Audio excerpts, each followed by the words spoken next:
Ok. Allez. Merci et bonjour, bonjour à tous. Merci d'être venus donc assister à cette table ronde sur le télétravail.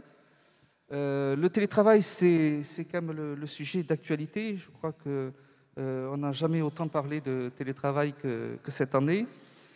Et donc, la commission DigiWorks, à laquelle j'appartiens, souhaitait donc explorer un petit peu ce champ et comprendre un petit peu comment ce télétravail avait fonctionné, quels en étaient les premiers retours, et puis éventuellement ce qu'on pouvait imaginer sur le futur, puisque c'est une situation qui va bien entendu durer. Alors, avec la crise sanitaire, mais aussi sûrement sans, c'est quand même, ça sera quand même un des points positifs de cette crise sanitaire, c'est que ça va permettre de lancer véritablement l'utilisation du télétravail. Alors, pour parler de cette question, donc, j'ai invité un certain nombre de personnes. Bérengère Moussard, vous êtes responsable du développement RH international chez Berger-Levrault. C'est bien ça? Oui, c'est ça. Merci. Bonjour, merci. Et bonjour surtout. Claire Mallory, DRH chez IMSA. Bonjour Claire. Bonjour à tous. C'est bien ça, je ne me suis pas trompé? Oui, c'est ça, okay, tout à fait. Sur l'intitulé du poste. Et donc Vincent Diaz, qui est CTO chez Taman. C'est bien ça. CTO, c'est Chief Technical Officer. D'accord, ok. En français? Responsable technique. Responsable technique. Ok. Et donc, nous aurons également en duplex Jean-Marie Charpentier, qui est donc consultant et docteur en sciences de l'information et de la communication.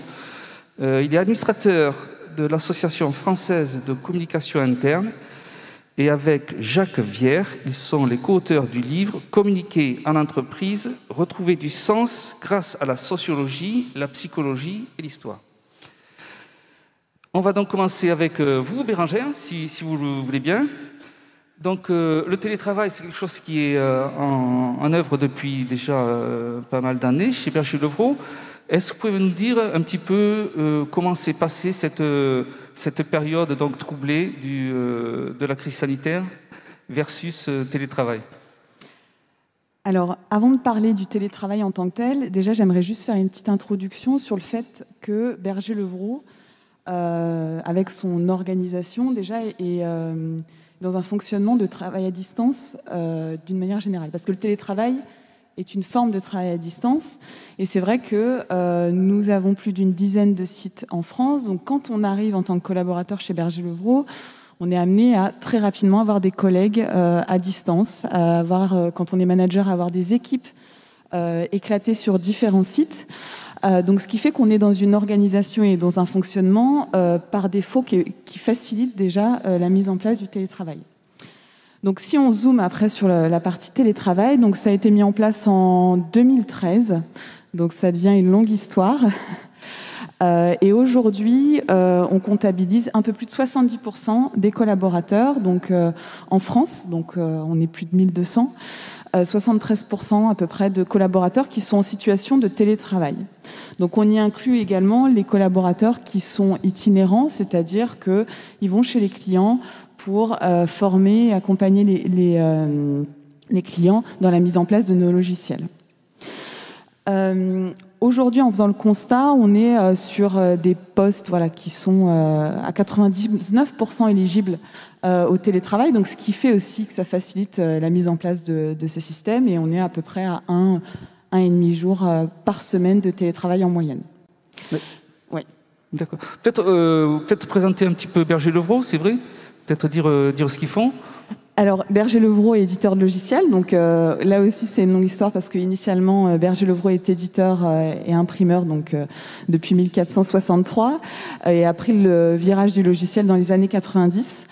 Et donc aujourd'hui, on est à peu près 1800 au niveau du groupe, donc en France et à l'international, parce qu'on est présent aussi au Canada, en Espagne, au Maroc, en Belgique et en Italie.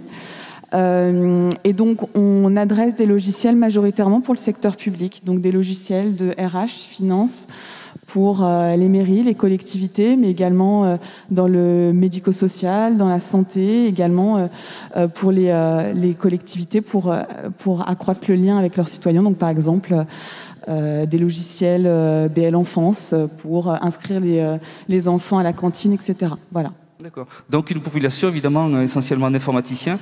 Oui. C'est la raison pour laquelle effectivement la plupart sinon la quasi-totalité des postes sont télétravaillables. Voilà, tout à fait. En fait, les 1%, c'est plus des postes d'accueil ou de la logistique. Alors, si je reviens sur la période crise sanitaire qu'on a tous connue, donc finalement, ça s'est très rapidement bien passé parce qu'on était déjà dans cette dynamique de télétravail. Alors en sachant qu'il faut bien prendre conscience que du télétravail en période de crise, c'est pas du télétravail choisi, comme ça peut être le cas depuis 2013 pour les collaborateurs. Donc déjà, on est dans une dynamique un peu différente. Mais en tout cas, cette crise a permis à Berger-Levrault aussi de questionner les collaborateurs pour dire, bon voilà, maintenant on a davantage généralisé le télétravail de manière obligatoire. Comment vous vous sentez ? Comment vous avez vécu cette période aussi? Et on a eu beaucoup de retours très positifs disant on veut continuer et on veut accentuer ça. Voilà. D'accord. On abordera ça un peu plus complètement dans la deuxième partie de la table ronde. Je voudrais donner la parole maintenant à Claire Mallory pour lui poser un petit peu la même question. Et tout d'abord, peut-être nous présenter la société, donc IMSA. Oui, alors IMSA est la filière informatique de la MSA France. Elle est présente sur plusieurs sites en France et elle produit tous les services permettant aux adhérents, les agriculteurs et les entreprises associées d'avoir recours à ces services-là pour les prestations maladie, pour la partie, la branche famille et toute autre prestation qu'on peut verser en France. C'est la sécurité sociale des agriculteurs. On peut dire ça, mais il n'y a pas que des agriculteurs. Il y a aussi des entreprises qui sont adhérentes, il ne faut pas les oublier. Donc notre population est composée à 80% d'informaticiens. On a donc une branche développement du produit, et puis une partie production de ce produit-là, pour servir nos caisses, donc 35 caisses en France, plus une caisse centrale à Paris. D'accord. Donc IMSA, c'est essentiellement donc des informaticiens, un petit peu comme Berger-Levrault. Sur le télétravail, donc comment s'est passée cette période donc de la crise, enfin du confinement donc de ce printemps? Alors si on revient un petit peu avant, curieusement, le télétravail n'était pas répandu chez IMSA. On avait autour de 15% de télétravailleurs avant la crise. Alors il existait bien des accords, mais forcément, ce n'était pas une pratique courante chez IMSA. Et puis la crise a été vraiment un accélérateur de cette pratique-là. Aujourd'hui, on est à 75% de télétravailleurs sur tous nos sites France. D'accord, donc 70%. Donc ça, c'est la situation actuellement. Donc vous nous dites que c'est le confinement qui a boosté un petit peu la mise en place du télétravail. Oui, tout à fait. Le confinement a permis d'accélérer l'appropriation des nouveaux outils collaboratifs et a permis au télétravail de se répandre de façon, je dirais, très facile pour tous les collaborateurs. D'accord. Donc justement, vous me tendez la perche, je vais la saisir au bon. Vous parlez donc de ces outils collaboratifs. Quel type d'outils vous avez donc utilisé? Alors, ils sont très variés, mais je crois qu'ils sont aussi assez communs. On a eu la chance de déployer juste avant le confinement les outils Office 365. Donc, on a utilisé tout ce qui est Teams, le OneNote, OneDrive, le SharePoint. Donc, tous ces outils-là. Les réunions se faisaient essentiellement par Teams, un peu de Skype, puis les outils plutôt téléphoniques, les groupes WhatsApp. Et puis d'autres solutions qui existent aussi sur le marché. Donc des outils du type Klaxoon, du type Blixo. Vous me disiez aussi. Voilà. Qu'est-ce que j'avais relevé d'autre comme outil? Yammer aussi, vous disiez? Yammer, alors Yammer, le réseau social d'entreprise. On avait Padlet. Padlet, c'est le mur virtuel. On a eu Kahoot aussi pour animer nos réunions. Donc ça a été très varié. Alors justement, sur ces outils, voir un petit peu l'usage que vous en avez fait. Par exemple, vous me disiez donc Teams, donc c'est clairement c'est pour échanger, donc c'est de la messagerie et puis c'est également de la visio. Si on prend Klaxoon, par exemple, qu'est-ce que vous faisiez? Donc, Klaxoon, c'est un outil qui permet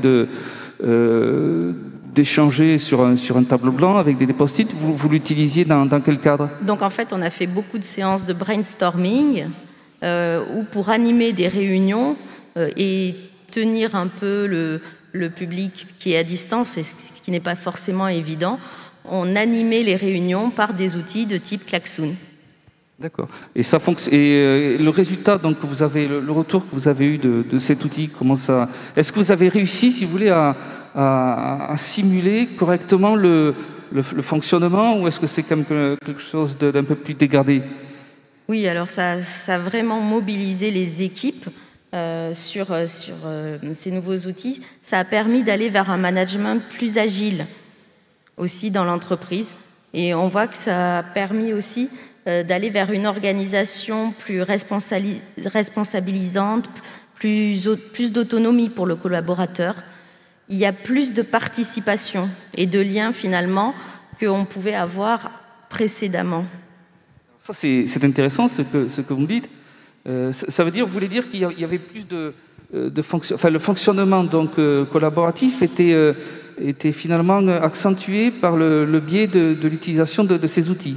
Oui, on a fait une enquête au sein de IMSA post-confinement, donc entre le mois de juin et le mois de juillet, où plus de la moitié des collaborateurs ont répondu.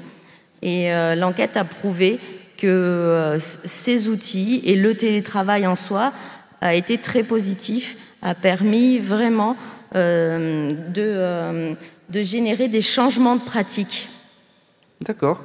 D'accord. Et donc plutôt favorablement, quand vous dites changer des pratiques, donc c'était quelque chose de... finalement, il y avait plus d'informations qui étaient échangées dans ces réunions à distance. Oui, il y a eu la découverte d'abord de nouvelles façons de travailler, de collaborer. Il y a eu toute cette phase d'adaptation à ces nouveaux outils et le développement ensuite d'une plus grande autonomie de travail. Et vous me disiez également que vous aviez utilisé l'outil Blixo, oui. Qui permet justement d'avoir un retour sur le comportement des collaborateurs, enfin du moins sur ce qu'on appelle la météo des collaborateurs. Oui, c'est ça. En fait, Blixo a différents modules et notamment un qui permet de prendre le pouls de son équipe, savoir comment ça se passe. Est-ce qu'après un projet, tout s'est bien passé? Donc, il y a un certain nombre de questionnaires qui sont proposés ou qu'on peut nous-mêmes créer. Et donc, les collaborateurs répondent en ligne et on analyse après. C'est un très bon support d'animation de réunion. Donc, le bilan est globalement positif pour vous? Le bilan est très positif. Et aujourd'hui, les salariés ont du mal à revenir sur site et apprécient énormément la formule de télétravail de 2 à 3 jours par semaine. Je reviens vers Bérangère.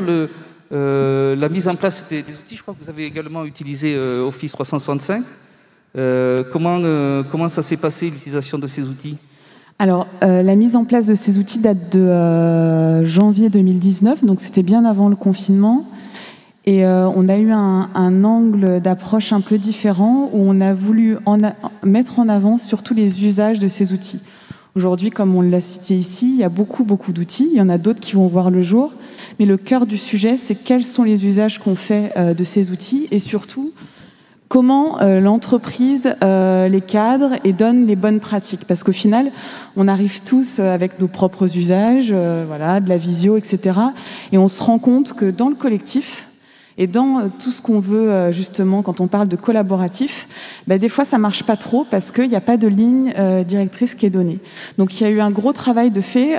Donc, c'était un travail conjoint entre l'IT et la RH, justement, sur quels sont les usages et les bonnes pratiques qu'on fait, qu'on donne au-delà de l'outil en tant que tel. Donc, on a même parlé des réunions, on a même parlé de l'usage du mail, etc., sans parler de l'outil en tant que tel, au final.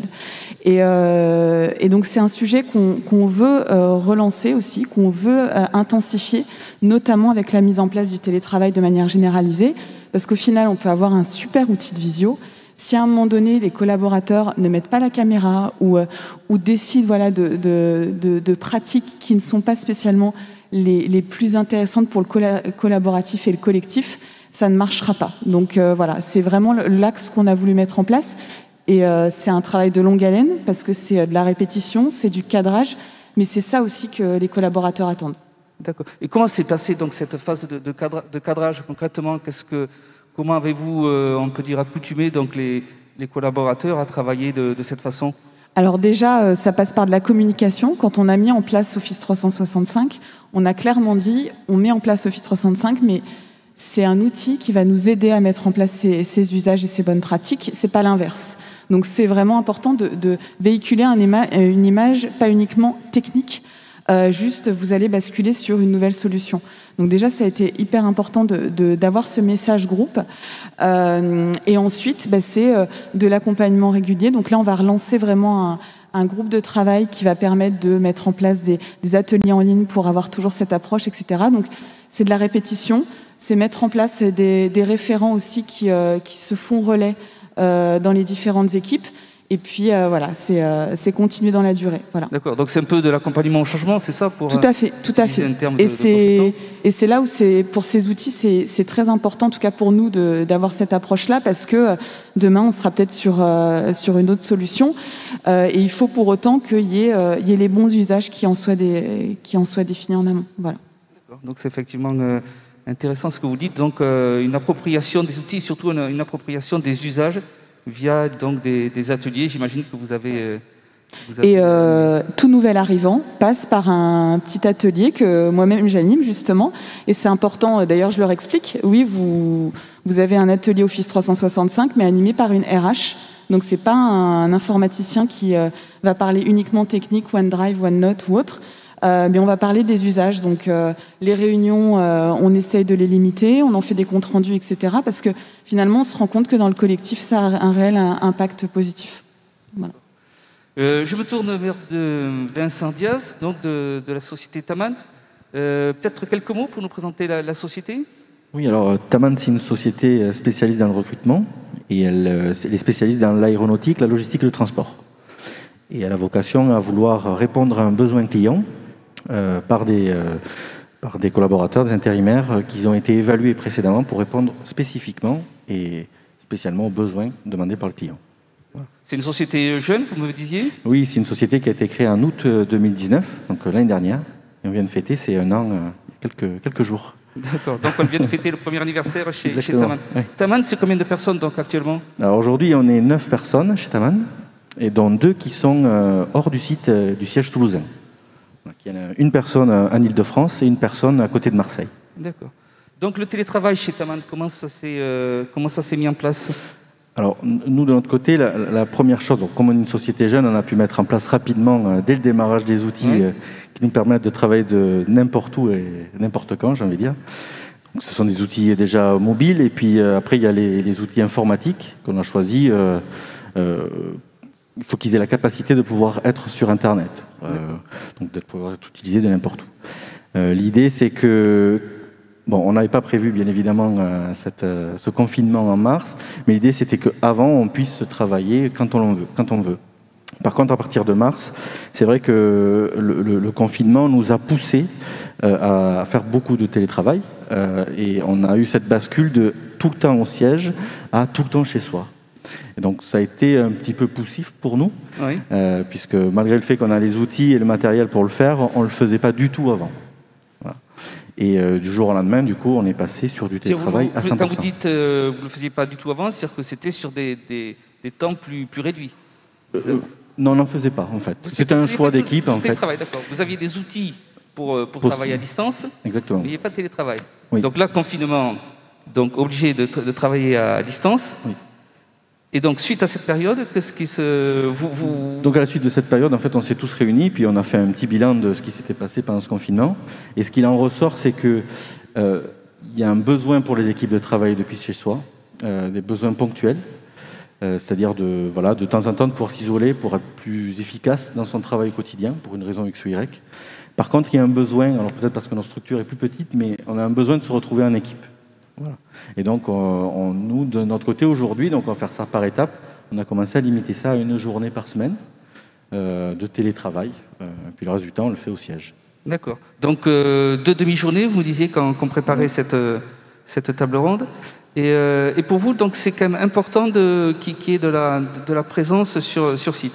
Oui, parce qu'aujourd'hui, en fait, ce sont des outils qui sont quand même assez nouveaux.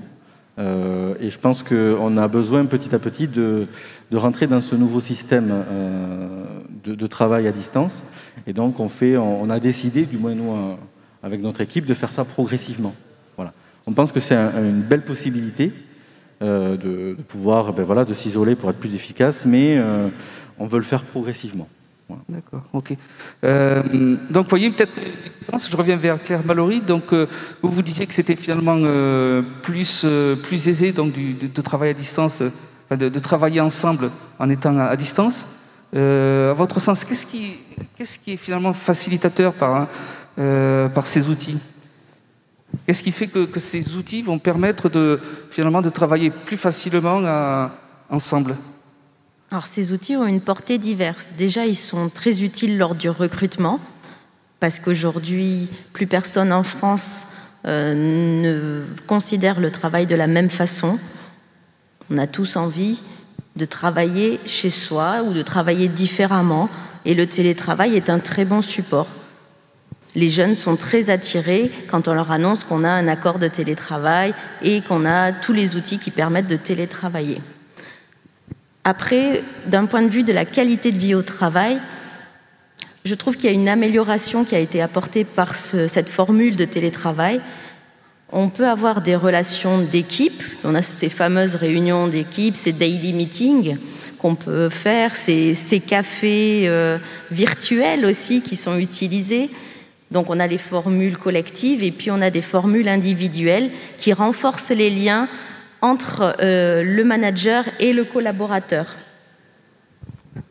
Donc vous m'avez parlé, on va peut-être parler un petit peu sur mais avant de parler peut-être du social, peut-être un petit mot sur le management, parce que c'est quand même un sujet important. Comment ça se manage des équipes à distance, et est-ce que vous avez eu des difficultés sur cet aspect-là? Ça s'anime d'une façon différente en ayant un équilibre entre les points collectifs et les points individuels. Il y a un soutien nécessaire du manager, des encouragements qui sont donnés. Comme chez Berger-Levrault, on a eu une démarche pédagogique lors de la mise en place des outils collaboratifs, à la fois par des accompagnements individualisés, des supports qui ont été mis en ligne. On a des ambassadeurs Office 365 qui accompagnent chaque nouveau collaborateur. Donc ça, c'est une formule qui a permis d'avoir un soutien très spécifique pour tous nos salariés. Mais sur la partie purement, par exemple, vos managers, est-ce qu'ils se sont retrouvés en difficulté pour gérer leurs équipes à distance? Pas tant que ça. On constate que les salariés ont adhéré à cette formule de travail. Bon, d'une part, ils ont été contraints au départ. Oui, au départ, on n'a pas le choix. Donc, on n'avait pas le choix. Et du coup, tout le monde était à la même enseigne. D'accord. Donc, tout le monde s'est mis à utiliser l'outil et donc à communiquer de cette façon-là, avec une attention, en effet, quand on se rend compte que le collaborateur ne met plus la caméra lors des réunions ou quand il ne prend pas la parole suffisamment. C'est le manager qui va solliciter le salarié en permanence. D'accord. Ça veut dire que ça modifie le type de management? On est sur un management peut-être un peu plus facilitant, collaboratif? On fait plus attention à ces salariés? Oui, on fait plus attention à ces salariés.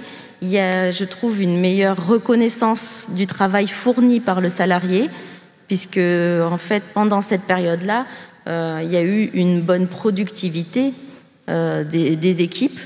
Et ça a été très très important pour nous. On a pu délivrer même des produits en lien avec la crise dans des délais qu'on n'avait jamais tenus. Donc ce qui a été incroyable pour nos équipes. Donc il y a une meilleure qualité finalement du travail fourni. D'accord, donc le télétravail adopté à 100% chez IMSA. Oui, je crois que c'est unanime. Berger-Levrault, Bérangère, comment ça se passe au niveau management? Est-ce que les managers se retrouvent un petit peu en difficulté, ou comme disait Claire, finalement ça s'est passé plutôt naturellement? Alors donc comme on l'expliquait au début, depuis 2013 déjà on est sensible au télétravail, donc on était à 2 jours. Après la crise, donc maintenant on est passé à 3 jours. Donc les collaborateurs peuvent choisir entre 1, 3 jours ou 0 jour de télétravail s'ils le souhaitent. Donc on a basculé sur potentiellement plus de la moitié de la semaine en télétravail. On ne va pas nier que les managers ont des craintes. Et je pense que ça marche bien dans le sens où, comme je le disais, ils sont habitués. On a des managers qui ont déjà été amenés à manager à distance, même avant Berger-Levrault, etc. Mais pour autant, quand on discute avec eux, etc., il y a des craintes parce que on se dit bon, comment on va faire demain ? Il y a un sentiment de changement de l'organisation d'entreprise. Donc il y a des craintes qu'on essaye de réfléchir ensemble. En tout cas, déjà, c'est très important et c'est très important pour Berger-Levrault de ne pas reculer. Et parce que je le vois en plus dans mon écosystème personnel ou professionnel qu'il y a beaucoup d'entreprises qui se disent bon bah ça y est, on peut revenir sur site, etc. On arrête le télétravail. On fait siffle la fin de la récréation et tout le monde revient. Voilà. Nous, on n'a pas voulu ça et on s'est dit c'est le moment où il faut intensifier le télétravail, déjà pour écouter les collaborateurs qui ont exprimé le fait qu'ils avaient besoin de ce télétravail. Donc c'est pour aussi avoir un lien de confiance fort avec les collaborateurs. Et puis, on s'est dit que de toute manière, si on avait suivi les managers et leurs craintes en 2013, on n'aurait pas du tout mis en place ce télétravail. Donc on essaye d'aller au-delà. Et donc les difficultés, déjà, c'est, on en parlait juste avant, c'était sur la répartition, en fait, sur le fait de vouloir se voir et d'avoir l'esprit d'équipe donc en présentiel. Qu'est-ce qu'on fait quand des collaborateurs quand ils sont à distance, etc.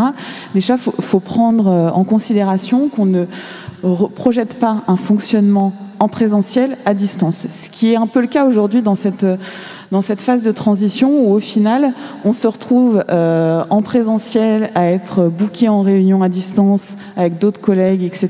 Et donc ce qui fait qu'on ne profite pas, on ne tire pas profit de notre présence sur site pour insuffler un collectif, pour initialiser des nouveaux projets et vraiment mettre en place des missions à forte valeur ajoutée. Donc déjà ça c'est un constat et donc il y a un équilibre à avoir entre qu'est-ce qu'on demande aux collaborateurs de faire à distance. Donc là, c'est plus être sur des tâches de fond, plus isolé, etc. Ne pas avoir des réunions toute la matinée, etc. Et donc pas tirer profit de cette période de télétravail.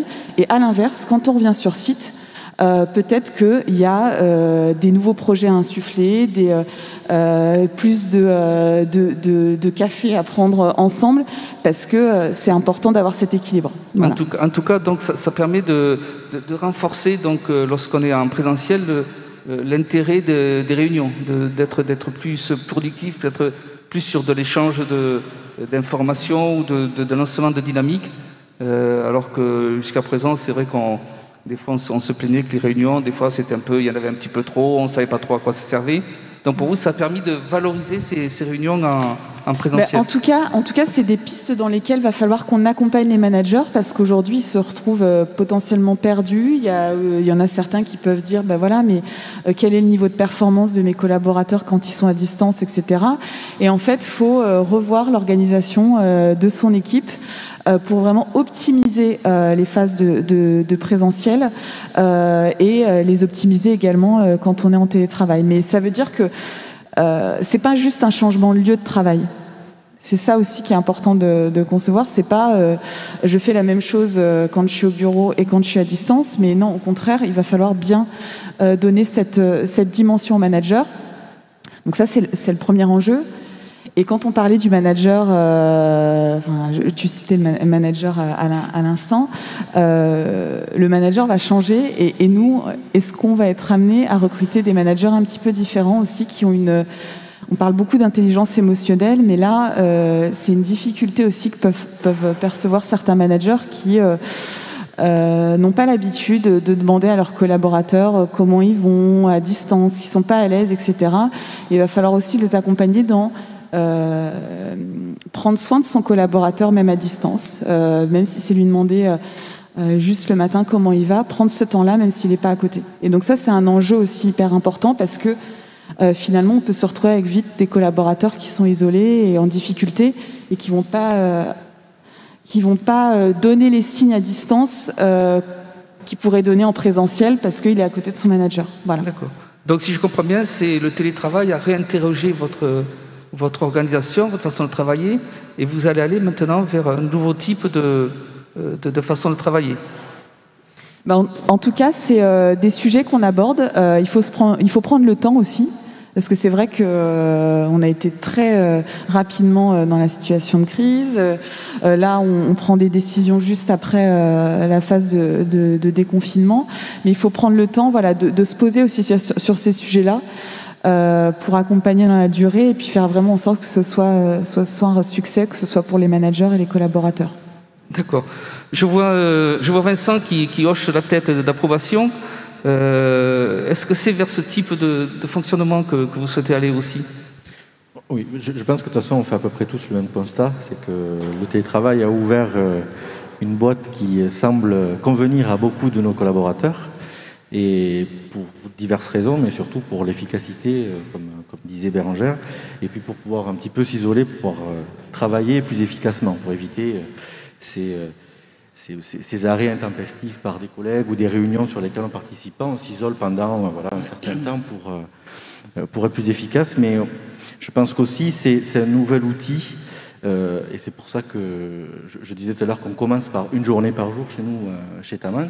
C'est un nouvel outil qui est un peu difficile à appréhender, parce que d'un coup on a deux axes qui s'ouvrent, l'aspect un peu social, c'est-à-dire on s'éloigne de l'équipe, on reste chez soi, on travaille à distance, donc on a d'autres types de travaux qu'on va mettre en place.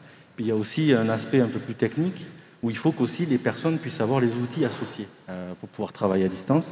Et là, il faut qu'on s'assure, moi en tant que responsable DSI, de faire en sorte à ce que les gens puissent travailler convenablement, par les outils, dans le matériel, mais aussi les logiciels.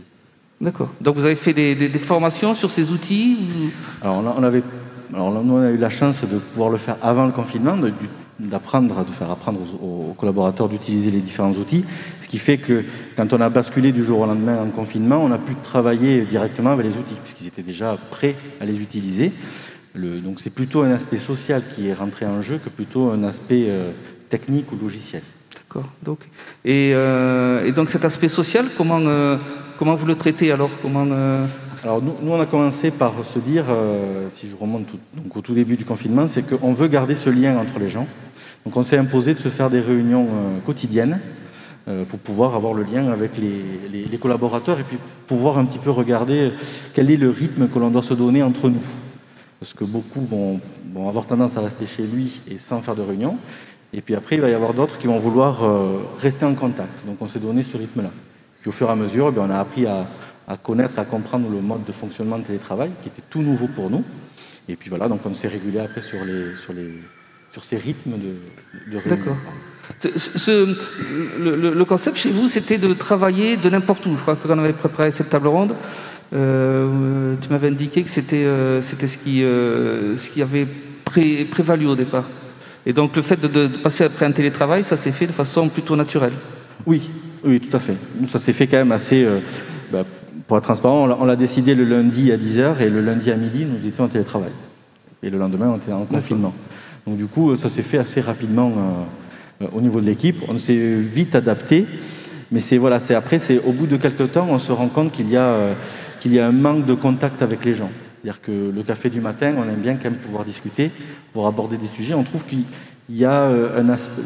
Le contact physique fait qu'on va aborder d'autres types de sujets et d'une manière différente, que la visio ne va pas forcément apporter. Donc on essaie de trouver le bon timing, la bonne fréquence pour pouvoir conserver ces avantages du télétravail, mais aussi les avantages qu'on trouve en physique. Oui, d'accord, pour préserver la convivialité. Exactement. Claire Mallory, on avait parlé effectivement que vous aviez fait une enquête donc, sur le climat social, un petit peu faire un retour statistique. Vous pouvez donner peut-être quelques indications sur cette enquête que vous avez menée? Oui, donc on a mené une enquête juste après le déconfinement sur l'usage finalement de ce télétravail et les impacts en matière de qualité de vie au travail, avec ce qu'on garderait et ce qu'on ne garderait pas dans la pratique du télétravail. Ça a permis de porter des points d'attention sur la relation managériale Et également, ça nous a permis de réfléchir sur des nouveaux modes de prévention. Parce qu'en effet, il ne faut pas laisser le collaborateur dans l'isolement.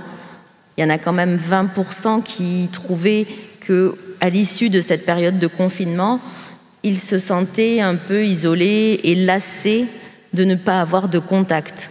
Donc il faut trouver cet équilibre entre le télétravail, une formule de 2 à 3 jours, et puis un travail en présentiel qui permet d'avoir des séquences de travail différentes.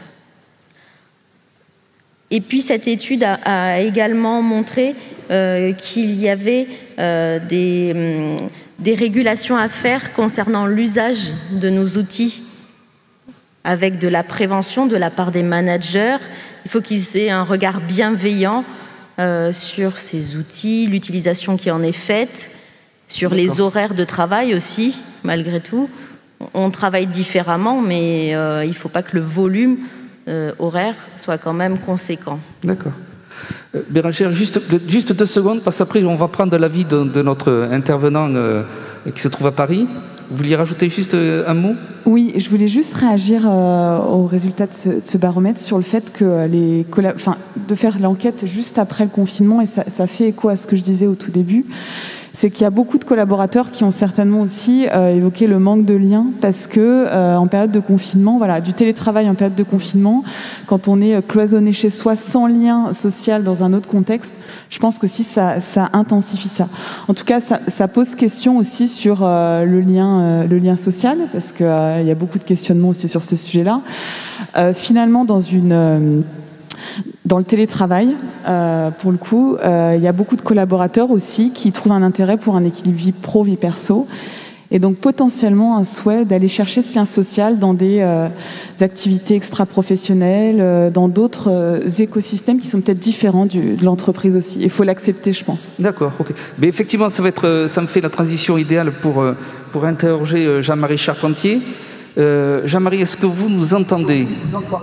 Oui, je vous entends. Très bien. Donc, j'imagine que vous avez suivi avec ce qu'ont dit nos différents intervenants.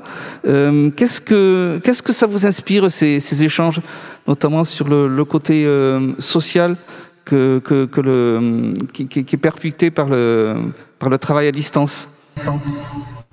Alors, moi, il y a déjà qui me semble important, c'est et qui est une bonne nouvelle. Un petit peu le son. Vous voyez, là, on expérimente aussi le travail à distance, et donc c'est pas toujours évident.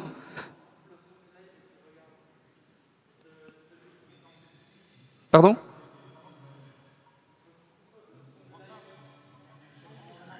Coupez le son de votre ordinateur.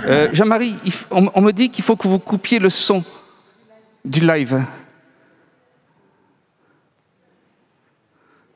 Voilà. Vous m'entendez ? Est-ce que c'est mieux ? Il y a une sorte d'écho là qui se produit.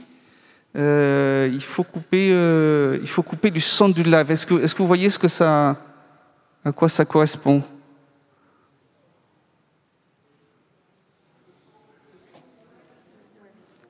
Il faut remettre le son ? Est-ce que vous pouvez venir peut-être directement sur le plateau pour l'expliquer ? Ça va être plus simple.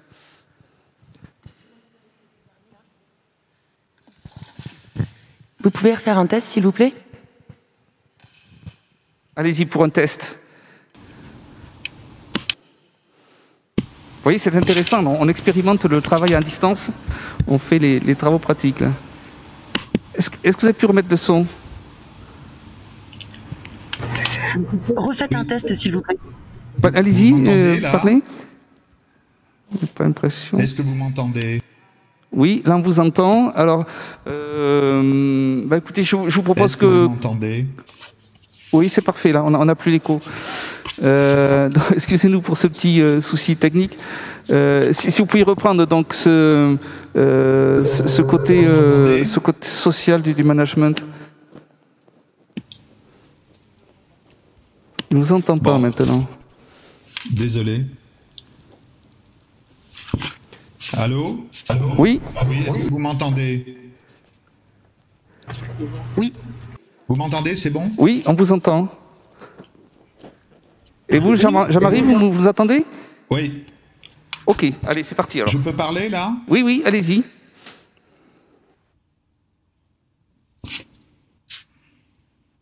Donc, est-ce que vous m'entendez? Je vous entends, oui. Je vous repose. On vous entend, vous pouvez parler s'il vous plaît.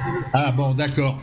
Alors, je dirais dans cette crise, il y a une bonne nouvelle. On reparle de management, même s'il s'agit d'un management à distance dans une situation dégradée. Alors, pourquoi c'est une bonne nouvelle? Parce que je dirais souvent dans la dernière période, et avant la crise, hein, on avait un peu l'impression qu'on pouvait se passer du management, de certains managers de proximité. Et la crise actuelle, tout particulièrement pour ceux qui ont été en travail distance contraint, a remis sur le devant de la scène les fonctions de management, d'animation des collectifs. Il a fallu revoir les organisations du travail à distance, retrouver des rites, des modalités d'échange. Et ça a été le travail pour l'essentiel des managers. Alors, ça n'a pas été facile, mais dans l'ensemble, on peut dire que les managers ont fait le job pour assurer, autant que faire se peut, une continuité dans une situation qui était assez troublée. Alors, en même temps, dire que tous les managers ont été à l'aise, ce serait sans doute excessif. Bon, il y a des managers qui pratiquent le modèle du command and control. Bien ceux-là ont sans doute eu du mal dans le management à distance, car ils ne sont pas vraiment habitués à faire confiance ou à déléguer. En revanche, les managers habitués à l'interaction avec les équipes, à la responsabilisation et à l'autonomie des salariés ont su, je crois, mieux s'adapter. Alors, non sans mal, il y a eu des tâtonnements, il y a eu des ratés, mais en général, les salariés ne leur en ont pas tenu rigueur dès lors qu'il y avait un climat de confiance et de collaboration. Au fond, je pense que cette crise a été un révélateur, le révélateur d'un besoin de management. Je crois que c'est un enseignement important pour l'avenir du télétravail, et ça a été aussi un accélérateur en ce qui concerne les pratiques de management. Il y a eu beaucoup d'innovations à la fois chez les managers et chez les salariés. Moi, je dirais l'enseignement que j'en tirerais, c'est plus on digitalise, plus on a besoin des managers de proximité dans un rôle d'accompagnement, d'animation. Les télétravailleurs doivent bénéficier d'appui, appui de l'équipe, mais appui du manager. Et ça, je pense que c'est une dimension très très importante. Le management donc, qui quand même nécessite une adaptation, vous êtes d'accord avec ça, Bérangère? J'ai pas le retour. En tout cas, on voit l'importance de maîtriser les outils numériques lors de ces interventions.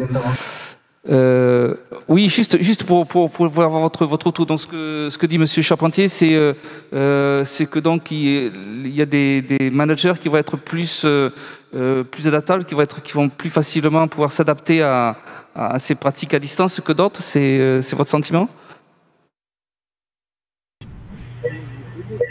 Oui, tout à fait. Mais on a vu qu'un bon nombre de managers ont su s'adapter. Alors bon, ils ont été aidés aussi par des fonctions support. Je pense que le rôle des RH, le rôle des communicants, hein, une population que je connais bien, a été importante pour venir en appui des managers dans cette période.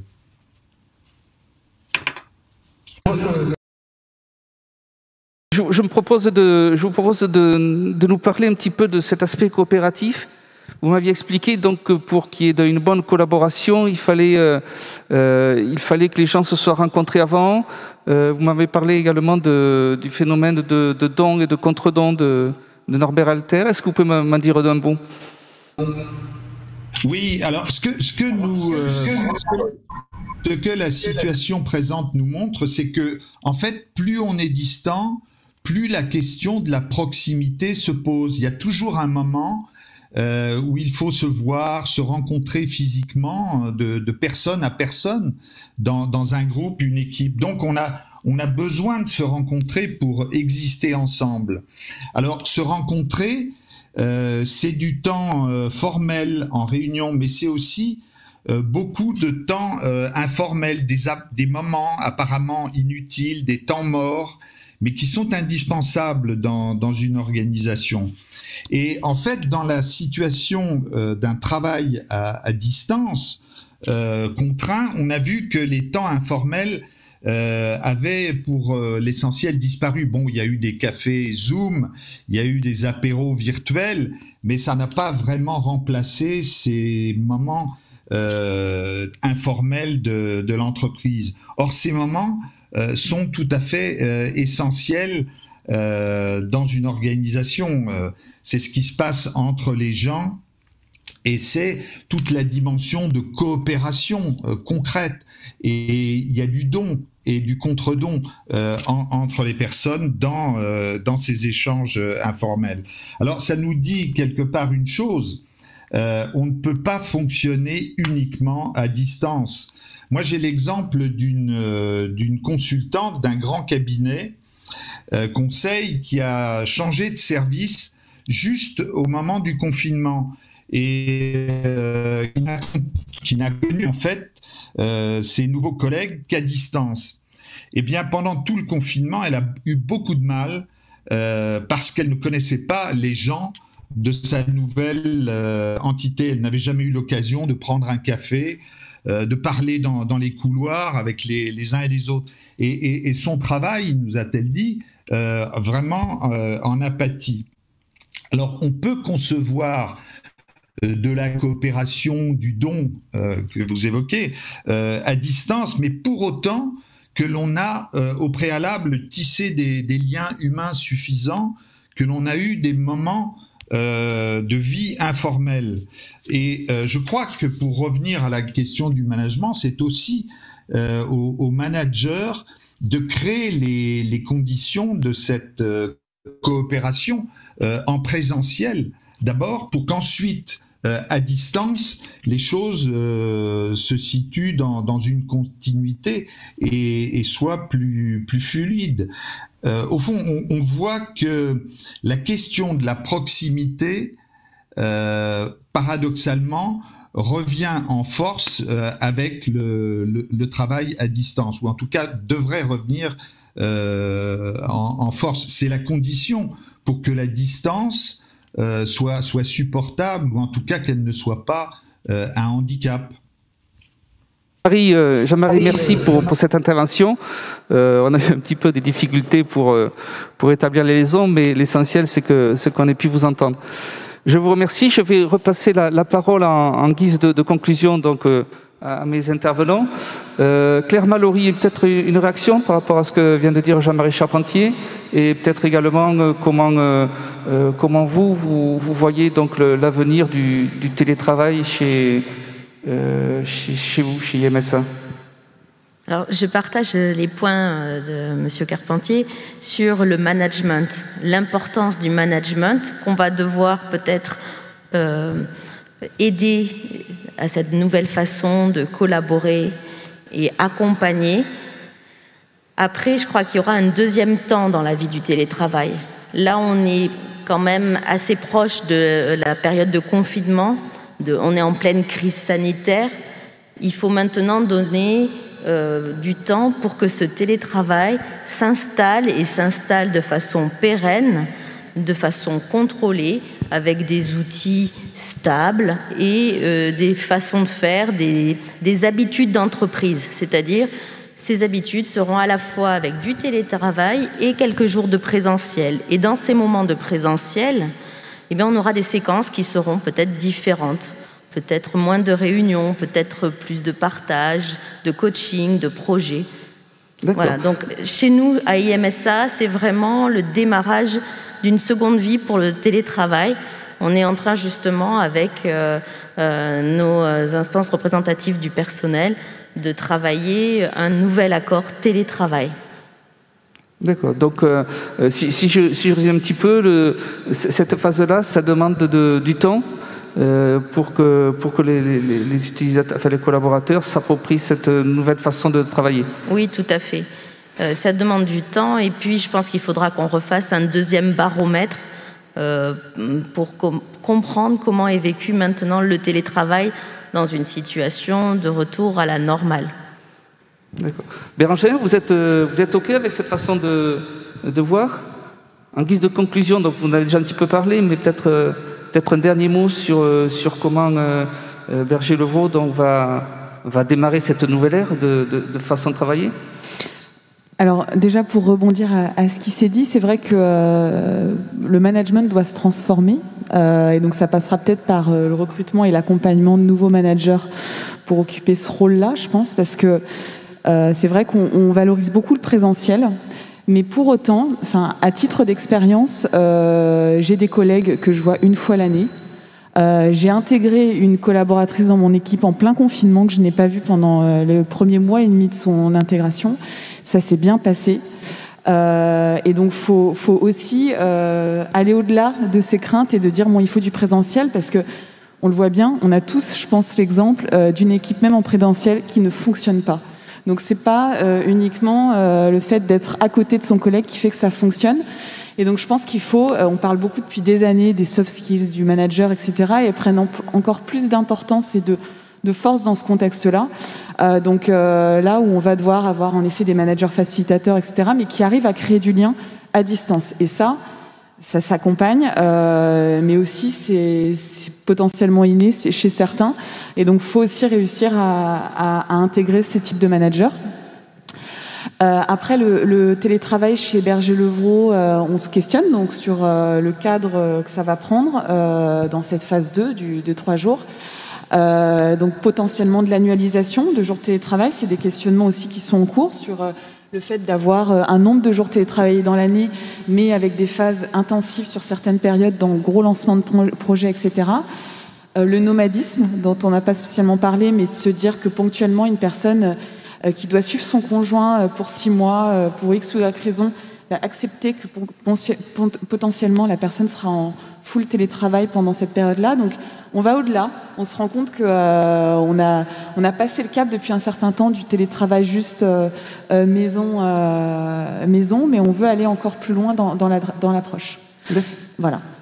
Et vous m'aviez également parlé dans le cas de recrutement de profils. On sait que les ingénieurs qui travaillent dans le numérique sont rares et que les entreprises doivent aller les chercher. Vous m'aviez parlé d'aller éventuellement recruter des collaborateurs qui seraient à distance.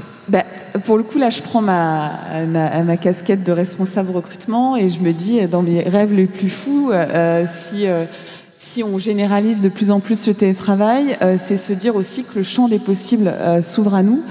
Et dans une difficulté vraiment à recruter des profils pénuriques où on essaye d'avoir des denrées rares à proximité de nos sites, si demain on se permet aussi de recruter les compétences clés qui nous manquent à proximité des sites, mais qu'elles sont, je ne sais pas...